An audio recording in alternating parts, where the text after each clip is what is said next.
One of the opportunities the non-interest finance market brings to emerging economies like Nigeria is the ability to catalyze socio-economic development and for the nation amidst the challenging COVID-19 pandemic.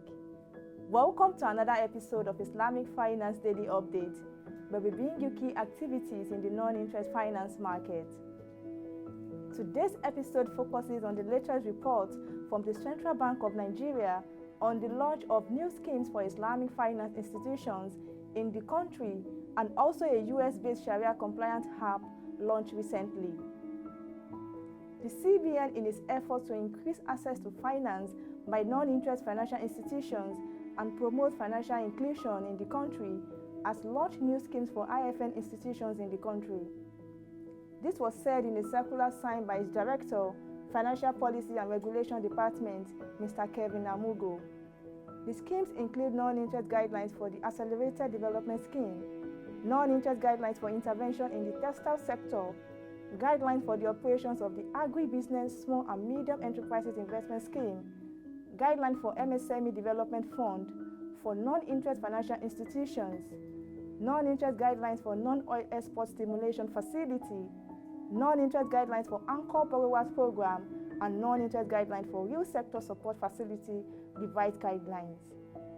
Others are non-interest guidelines for the operation of the credit support for the healthcare sector, modalities for the implementation of the creative industry, financing initiative, non-interest version, non-interest guidelines for the implementation of the 50 billion naira targeted credit facility. Shedding light on some of the schemes, the CBN in a 99-page document explains the framework for each of the schemes. For instance, under the Accelerated Development Scheme, it listed the objective to include engaging a minimum of 370,000 youths in agricultural production nationwide over the next 3 years in order to reduce youth unemployment. It said the broad objective of the Accelerated Development Scheme was to increase agricultural production towards food security, job creation, and economic diversification.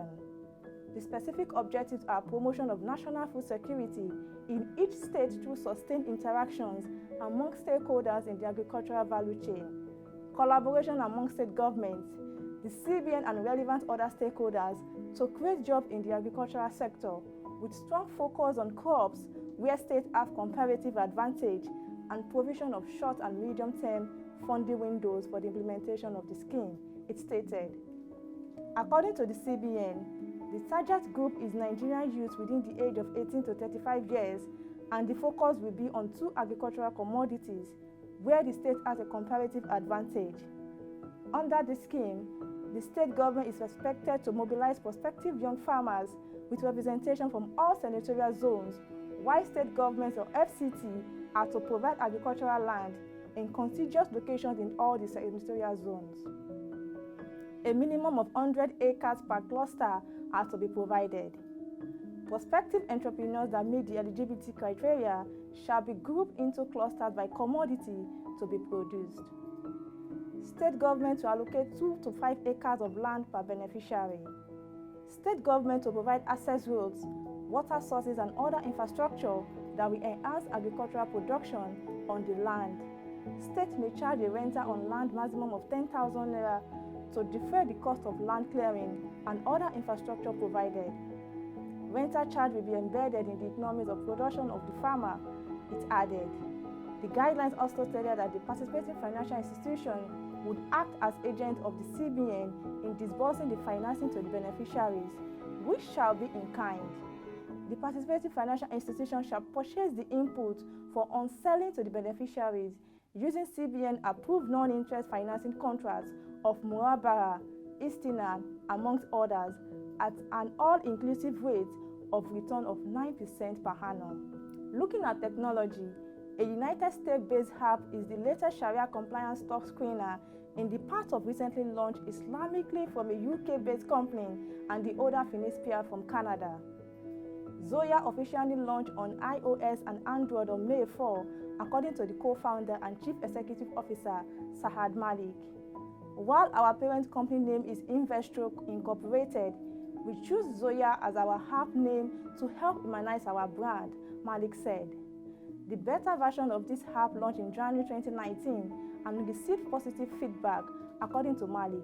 But he said that while it took a couple of months to build that version, it then took another year to get it production ready.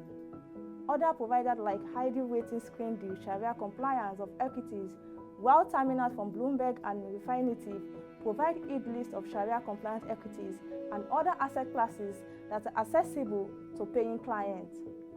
Malik argues the lack of accessibility to Sharia compliant stocks for the average individual investor has been a blemish on the industry since inception.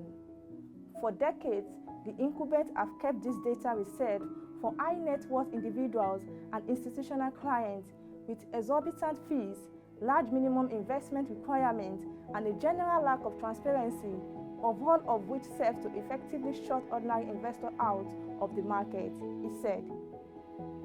It is clear that they remain focused on protecting their balance sheet rather than advancing the industry. There have been positive trends in recent years that have pushed Islamic finance toward wider adoption, he said, but there are still key roadblocks in terms of cost, accessibility, and simplicity for the everyday investor.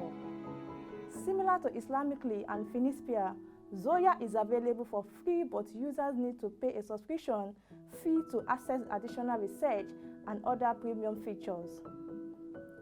Zoya Sharia Screening.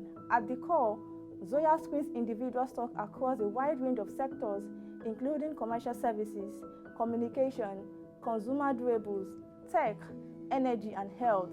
It also provides fundamental data, stats, and news. Though the data and other information Zoya illustrates whether or not a company in Sharia compliance and why Zoya built its own Sharia compliance screening engine using tech and back it with institutional grade data, according to Malik. We believe technology can handle some things better than people, he said. We've built a Sharia compliance screening engine using a combination of manual research, sophisticated algorithms, and proprietary data from some of the largest financial data providers. The platform sources the data from the company's SEC filings like the 10K and the 10Q. It is powered by institutional grade financial data from some of the largest financial data providers like Facet and IEX.